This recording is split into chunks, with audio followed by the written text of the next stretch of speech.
नाशिक रायगडसह पालकमंत्रीपद शिवसेनेला देण्याचा प्रस्ताव, मात्र सहपालकमंत्रीपदाचा प्रस्ताव शिवसेनेला अमान्य. या तिढ्यावरती 2 दिवस तरी तोडगा निघण्याची शक्यता नाही. आगामी कुंभमेळ्याच्या पार्श्वभूमीवरती मागचा अनुभव पाहता मला नाशिकचं पालकमंत्रीपद मिळावं, गिरीश महाजन यांनी बोलून दाखवली इच्छा. लवकरच शिंदे आणि फडणवीस निर्णय घेतील अशी दिली माहिती. पालकमंत्रीपदाचा तिढा राहिलेला नाही. ज्या 2 जागेचा तिढा आहे तो आज सुटेल, मंत्री संजय शिरसाट यांची माहिती. मात्र त्यामुळे जिल्ह्याच्या विकासावरती परिणाम होतो असं म्हणणं चुकीचं, शिरसाटांचं वक्तव्य. रायगडचं पालकमंत्रीपद आम्हाला मिळावं कारण तो आमचा हक्क, महेंद्र थोरवे यांची प्रतिक्रिया. तर मुख्यमंत्री आणि दोन्ही उपमुख्यमंत्री रायगडला न्याय देतील, थोरवेंकडून विश्वास व्यक्त. मुख्यमंत्री फडणवीसांनी मंत्र्यांचं आठवड्याचं वेळापत्रक ठरवलं. सोमवार ते बुधवार मंत्री मुंबईमध्ये असणार. गुरुवारी शुक्रवारी विभागीय कामाच्या आढावा बैठकांना हजेरी, तर शनिवार रविवारी मतदारसंघातील प्रश्न मार्गी लावणार. भाजपचा संघटना मजबूतीचा प्रयत्न, भाजप प्रदेशाध्यक्ष आणि मंत्र्यांची दर पंधरवड्याला आढावा बैठक होणार. देवेंद्र फडणवीस, चंद्रशेखर बावनकुळे, रवींद्र चव्हाण आढावा बैठक घेणार. बुरखा असो किंवा नसो, कोणताही विद्यार्थी कॉपी करणार नाही याची काळजी शिक्षण विभागाकडून घेतली जाते. नितेश राणे यांच्या मागणीकडे शिक्षण मंत्री दादा भुसेंचा कानाडोळा. मंत्री नितेश राणे यांनी बुरख्यासंदर्भात केलेल्या वक्तव्यावरती राज्य अल्पसंख्याक आयोगाच्या अध्यक्षांनी व्यक्त केली नाराजी. राणेंनी बेजबाबदारपणाची वक्तव्य करू नयेत, आयोगाचे अध्यक्ष प्यारे खान यांची टीका. भिवंडीमधील मुस्लिम विद्यार्थिनीचा नितेश राणेंच्या मागणीला विरोध. धर्म आणि शिक्षण 2 वेगळे विषय, शिक्षणाला राजकारणाशी जोडू नये अशा भावना व्यक्त करत नितेश राणेंच्या वक्तव्याचा केला निषेध. नितेश राणेंनी विवादित वक्तव्य टाळावी. बुरखा घालणाऱ्या एका विद्यार्थिनीचा नितेश राणेंना सल्ला. बुरखा घालूनच परीक्षा देणार असं म्हणत शिक्षण मंत्री दादा भुसेंकडे नितेश राणेंवरती कारवाईची मागणी. आवडेल तिथे प्रवास करा योजनेसाठी वर्षभर एकच दर लागू करण्याचा एसटीचा निर्णय, मात्र तिकीट वाढीसाठी योजनेच्या पासच्या दरातही वाढ. भाडेवाढ आणि यूपीआयमुळे एसटीची कमाई वाढली. तिकीट खरेदीसाठी यूपीआयच्या वापरात दुपटीनं वाढ. 8 दिवसात एसटीला 8 कोटींचं उत्पन्न. वाहनाचं आरसी बुक आणि लायसन्स आता आधार कार्डशी जोडलं जाणार. ऑनलाईन दंडाची रक्कम चुकवण्यासाठी वेगवेगळ्या युक्ती करत असल्यानं कारवाईसाठी निर्णय. सोमवारपासून उत्तर महाराष्ट्रामध्ये पावसाच्या हलक्या सरींची शक्यता, तर राज्यात पुढच्या आठवड्यामध्ये ढगाळ वातावरण, हवामान विभागाचा अंदाज.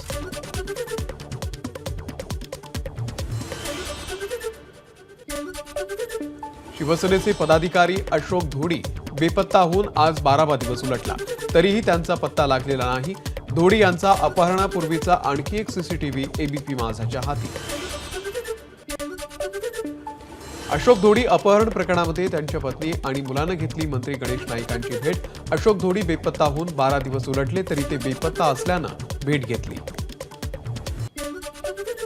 आमदार महेंद्र थोरवे यांच्या विजयाच्या विरोधात अपक्ष पराभूत उमेदवार सुधाकर घारे यांची याचिका मुंबई उच्च न्यायालयानं स्वीकारली. थोरवेंनी चुकीच्या आणि भ्रष्ट पद्धतीनं निवडणूक जिंकल्याचा केला आरोप. सैफ अली खान प्रकरणामध्ये आरोपी शहजादचा फेस रेकग्नायझेशनचा अहवाल पॉझिटिव्ह.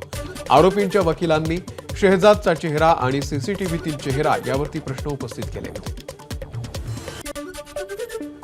औषध पुरवठा पुन्हा एकदा बंद करण्याचा मुंबई महानगरपालिकेला कंत्राटदाराचा इशारा. दिलेला अल्टिमेटम संपला तरी सुद्धा आतापर्यंत 5 ते 10% थकबाकी महानगरपालिकेनं भरल्यानं दिला इशारा.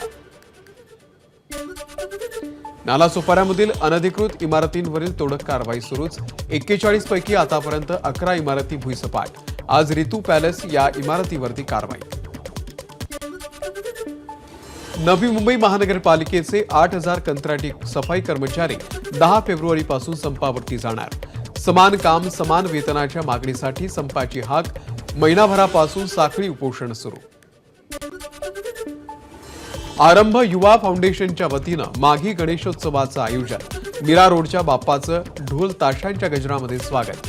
गणपती बाप्पाच्या आगमनाच्या वेळी भाविकांची मोठ्या प्रमाणात गर्दी। नामदेव शास्त्रींकडून धनंजय मुंडेंची थेट पाठराखण। गुन्हेगारी पार्श्वभूमी नसताना धनंजय मुंडेंना जाणून बुजून गुन्हेगार ठरवलं जात असल्याचा आरोप। भगवानगड त्यांच्या पाठीशी असल्याचं केलं स्पष्ट। धनंजय मुंडे खंडणी गोळा करणारे नेते नाहीत। 53 दिवसांपासून मुंडेंची मीडिया ट्रायल। नामदेव शास्त्री यांचं वक्तव्य। राजकीय स्वार्थासाठी जातीय तेढ निर्माण होत असल्याचं वक्तव्य। मीडिया ट्रायल सुरू असून 53 दिवसांपासून टार्गेट केलं जात आहे। धनंजय मुंडेंचा आरोप। तर संकटाच्या काळामध्ये गड माझ्या मागे उभा, त्याच्यासारखी शक्ती कोणती नाही। गड पाठीशी असणं ही देखील मोठी जबाबदारी। मुंडेंचं वक्तव्य। धनंजय मुंडेंची पार्श्वभूमी नामदेव शास्त्रींना माहिती नसेल। अंजली दमानिया यांची नामदेव शास्त्रींच्या वक्तव्यावरती प्रतिक्रिया। तर नामदेव शास्त्रींनी पत्रकार परिषद घ्यायला नको होती, दमानियांचं वक्तव्य। भगवानगडावरती जाऊन सर्व कागदपत्र नामदेव शास्त्रींना देणार, अंजली दमानिया यांची माहिती। येत्या 2 दिवसात आणखी मोठा गौप्यस्फोट करणार, दमानियांचा दावा। धनंजय मुंडेंनी भगवानगडावरती जाणं चुकीचं।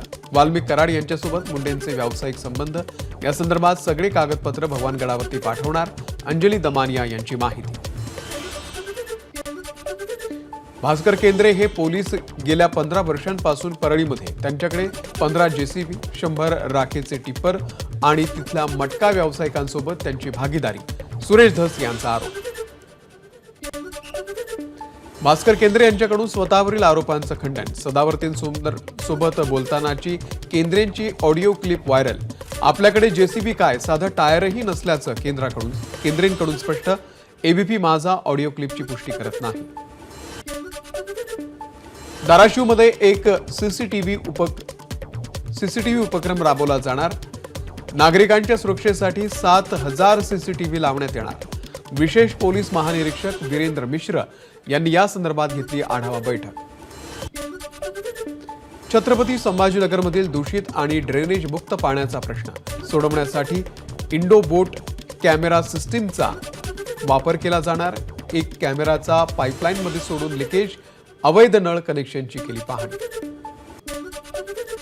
हिंगोलीमध्ये केळीला 2100 रुपये प्रति क्विंटलचा दर। केळी उत्पादकांमध्ये समाधानकारक वातावरण।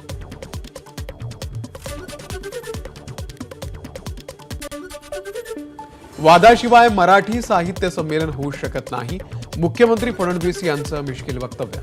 तर जेव्हा कधी विश्व मराठी साहित्य संमेलन होईल तेव्हा मी पुन्हा येईन, फडणवीसांचं पुण्यातल्या विश्व मराठी संमेलनामध्ये वक्तव्य।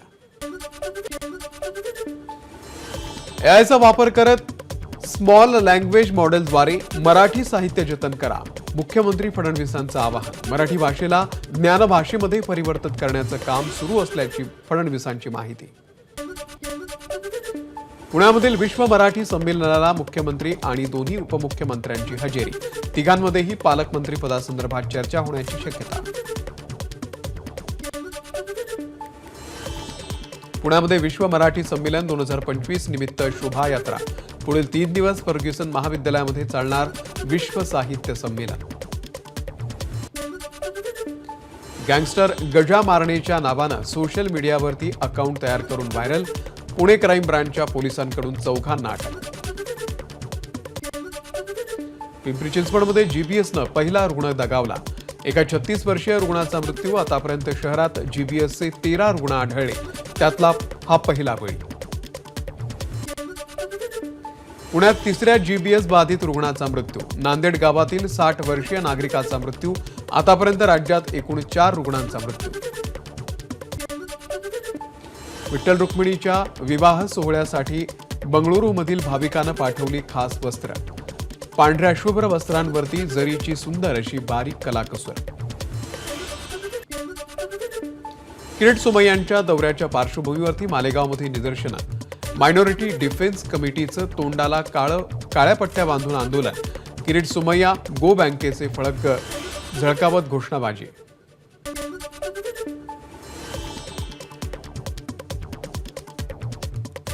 भाजपचे नेते किरीट सोमय्यांची नाशिक जिल्हाधिकाऱ्यांसोबत बैठक। 100 बांगलादेशींनी खोटी कागदपत्र देऊन तहसीलदारांची फसवणूक केली, त्याचे पुरावे जिल्हाधिकाऱ्यांना दिल्याची सोमय्यांची माहिती। नाशिक महानगरपालिकेचे कर भरणा केंद्र आता सुट्टीच्या दिवशी देखील सुरू राहणार। महानगरपालिकेच्या घरपट्टीची थकबाकी 794 कोटींवरती गेल्यानं थकबाकीदारांवरती कारवाई करण्याबरोबरच अधिकाधिक वसुली होण्यासाठी निर्णय। उद्या नाशकामध्ये वीज कामांमुळे पाणी पुरवठा बंद राहणार। गंगापूर आणि मुकणे धरणावरील पंपिंग स्टेशनमधील विविध कामांमुळे वीज पुरवठा खंडित राहणार असल्याची प्रशासनाची माहिती। रविवारी देखील कमी दाबानं पाणी पुरवठा होणार। नाशिक शहरामध्ये बिबट्यांचा धुमाकूळ। बोराडे वस्ती, पाथर्डी, वडणे रोड, पिंपळगाव परिसरामध्ये सीसीटीव्ही दिसले 3 बिबटे, त्यामुळे नागरिकांमध्ये भीतीचं वातावरण। नंदुरबारमध्ये बोगस औषध बनवणाऱ्या कारखान्यावरती छापा। अन्न आणि औषध प्रशासन विभागाची कार्यवाही। 6.5 लाखाचा मुद्देमाल जप्त। नंदुरबारमध्ये अवैधरित्या घरगुती गॅस सिलेंडरचा वापर। वाहनांमध्ये एलपीजी गॅस भरणाऱ्यांवरती गुन्हे शाखेची कारवाई। वाहनामध्ये गॅस भरण्यासाठी लागणाऱ्या गाड्याही जप्त। नंदुरबारच्या नवापूर तालुक्यामध्ये मशरूम शेतीच्या द्वारे आदिवासी महिलांना भविष्यामध्ये मोठी रोजगाराची संधी। कृषी विभागाच्या वतीनं मशरूम उत्पादन प्रशिक्षणानंतर तालुक्यामध्ये 25 लाभार्थी घेत आहेत मशरूमचं उत्पादन। पालकमंत्री चंद्रशेखर बावनकुळे यांचं अमरावतीमध्ये जोरदार स्वागत। भाजप अमरावती शहर अध्यक्ष प्रवीण पोटे पाटील यांच्याकडून बावनकुळेंच्या सुवर्ण मुकुट चढवत भव्य सत्कार। रेती घाटावरून अवैधरित्या होणारा वाळू उपसा आणि गुन्हेगारीच्या मुद्द्यावरती यवतमाळ जिल्हा नियोजन समितीची बैठक ठरली वादळी। तर 10 दिवसात केवळ 17% निधी खर्च, त्यामुळे 83% निधी अवघ्या 2 महिन्यात खर्च करण्याचं दिव्य। जीबीएस आजाराच्या पार्श्वभूमीवरती वाशिम जिल्हा सामान्य रुग्णालय ऍक्शन मोडवर। जीबीएस वॉर्ड तयार। नागपूरच्या रिंग रोड परिसरातील शेकडो झाडांची अज्ञात इसमांकडून कत्तल। अशोकाच्या 410 तर पामच्या 152 झाडांची कत्तल, गुन्हा दाखल। या ठिकाणी सीसीटीव्हीच्या आधारे पोलिसांचा शोध सुरू। शेगावमध्ये अतिक्रमणधारक गुंडांकडून भाविकांना मारहाण। 3घांना पोलिसांकडून अटक करत गुन्हा दाखल। घटनेनंतर रात्रभर कारवाई करत नगर परिषदेने अतिक्रमण हटवलं। वन कर्मचाऱ्यांवरील हल्ला आणि वाहन जाळपोळ प्रकरणामध्ये 10 जणांना अटक। कारधा पोलिसांमध्ये गुन्हा दाखल। वाघानं शेतकरी महिलेवरती हल्ला केल्यानंतर आक्रमक झालेल्या ग्रामस्थांनी केला होता वनाधिकाऱ्यांवरती हल्ला। गोंदिया जिल्ह्यामधील धान उत्पादक शेतकरी बोनसच्या प्रतीक्षेमध्ये। हिवाळी अधिवेशनामध्ये हेक्टरी 20,000 रुपये बोनस देण्याचं मुख्यमंत्री देवेंद्र फडणवीस यांनी दिलं होतं आश्वासन।